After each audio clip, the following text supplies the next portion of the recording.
সরকারের প্রতিটি মন্ত্রণালয়ের কর্মকাণ্ড পর্যবেক্ষণ, বিকল্প নীতি প্রস্তাব তৈরি আর সংসদে সরকারের জবাবদিহি নিশ্চিত করতে ছায়া মন্ত্রিসভা গঠন করেছে জাতীয় সংসদের প্রধান বিরোধী দল বাংলাদেশ জামাতে ইসলামী, যার প্রধানমন্ত্রী হতে যাচ্ছেন দলটির আমির ডাক্তার শফিকুর রহমান। এতদিন অনেকটা আড়ালে থাকা এই ছায়া মন্ত্রিসভার সদস্যদের নাম এবার আনুষ্ঠানিকভাবে প্রকাশের সিদ্ধান্ত নিয়েছে দলটি। কারা থাকছেন এই বিকল্প মন্ত্রিসভায়, কি হবে তাদের কাজ?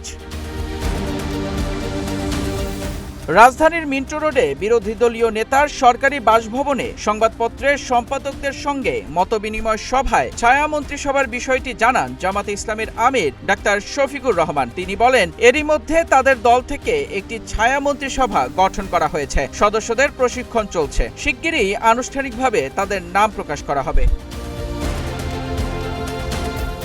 জামাতের সহকারী সেক্রেটারি জেনারেল ও কেন্দ্রীয় প্রচার ও মিডিয়া বিভাগের প্রধান আইনজীবী এহসানুল মাহবুব জুবায়ের জানান, নির্বাহী কমিটির সিদ্ধান্তে গত মাসে গঠন করা হয়েছে এই ছায়া মন্ত্রিসভা। কারা রয়েছেন এই মন্ত্রিসভায় এমন প্রশ্নের জবাবে তিনি বলেন, দলের শীর্ষ নেতাদের পাশাপাশি সংসদ সদস্য নন এমন সিনিয়র নেতারাও এই কাঠামোর সঙ্গে যুক্ত আছেন। তাদের মূল লক্ষ্য সরকারকে জবাবদিহির আওতায় আনা।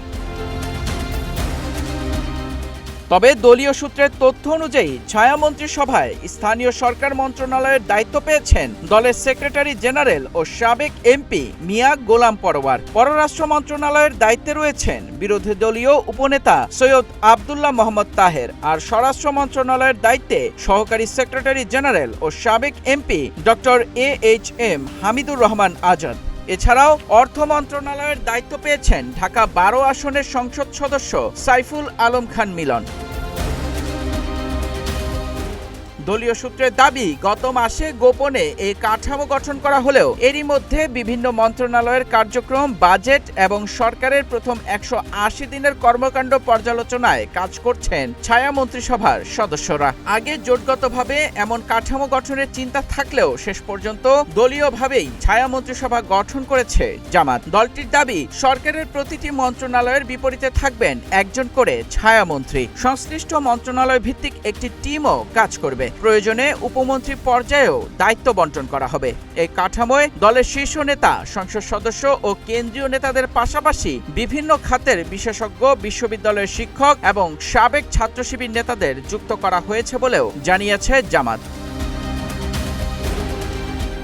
সরকারের কর্মকাণ্ডের ওপর নজরদারি, বিকল্প নীতি প্রস্তাব এবং সংসদে জবাবদিহি নিশ্চিত করার লক্ষ্য জামাতের এই ছায়া মন্ত্রিসভা এসব বিষয়ে কতটা কার্যকর ভূমিকা রাখতে পারে সেটি এখন বড় প্রশ্ন।